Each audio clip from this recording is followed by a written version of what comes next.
Are you going to be playing Avatar Frontiers of Pandora? Do you want to know how to blast through it like the RDA pulling up to the Omaticaya home tree? Well, I've been playing the game and I have fresh, juicy tips and tricks to help you be the best Na'vi you can be, whilst murdering waves of humans, of course, and it's all free, yeah.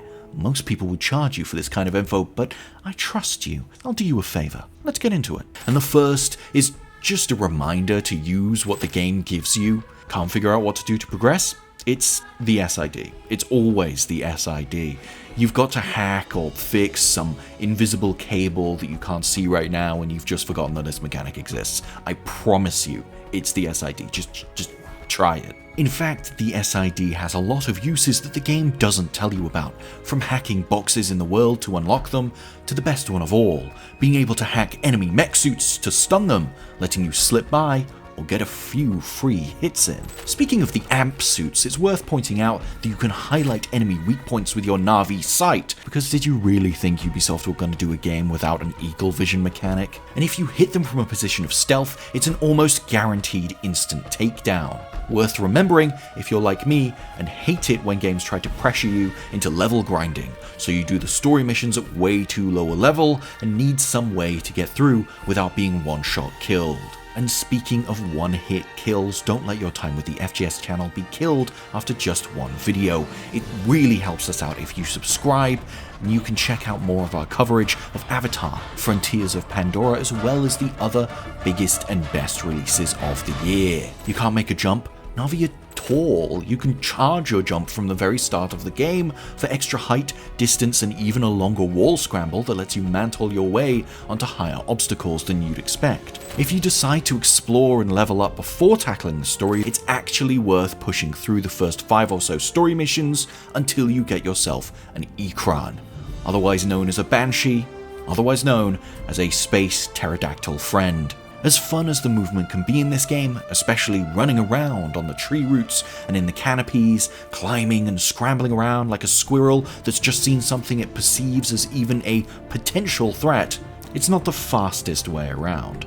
And there's a lot of dangerous flora and fauna in the western frontier, so push through, help out with some moths or something, and eventually you'll be taken to the iconic Ikran Rookery to get your own sweet ride. And once you have your Banshee, you can go out and explore. I'd highly recommend going and grabbing as many of the Ancestor Memories as you can. You can get them from the start of the game by just going into their menu and clicking Show on Map. These are powerful upgrades that do things like completely eradicate fall damage and let you do an extra jump that almost doubles your in-air vertical movement distance. Very worth seeking out. You are new, are you not, to this world?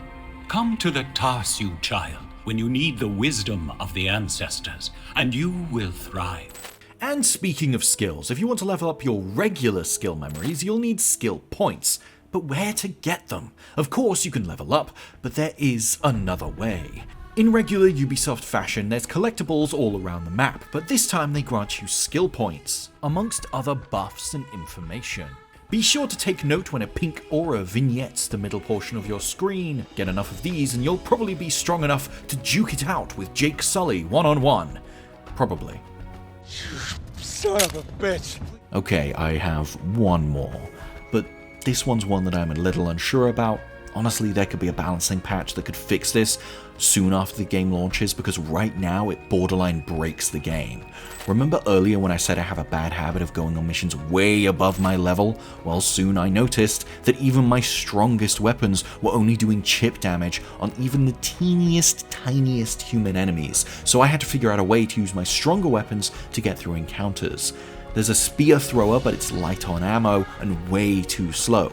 There's a shotgun, but it's only really viable at close range. There is one weapon though that's given to you right at the start of the game that absolutely breaks it, for a price.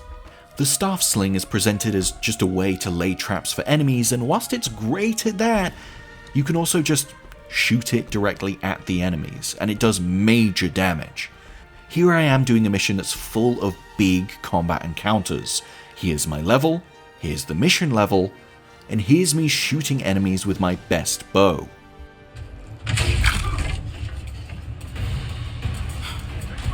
That was a bad move, Hank. Okay, now, here's the staff sling. Much better. It's a majorly overpowered weapon that's great for getting you out of a tight spot, but remember earlier when I mentioned a price? I meant that somewhat literally. As you'll explore Pandora, you'll pick up boxes of spare parts. These spare parts can be exchanged for new equipment at vendors if you don't want to hunt down 5 Glorpalort beasts to craft a new scrap of material to hang between your legs with 40 armor and plus 5% damage to insects. But these spare parts are also what you use to craft ammo for the staff sling. So when you see this clip, you're literally watching me throw money away. So it's usually best to save this for when you really need it. And that is all you need to know to survive as best you can in Avatar: Frontiers of Pandora. Enjoy your time learning to live in Awa's light, and once again, please subscribe to the FGS channel if you want to see more content like this, because we genuinely appreciate it. And to all the Na'vi speakers out there, well nagati, kameye, ewa nagaho, keavame. Thanks for watching.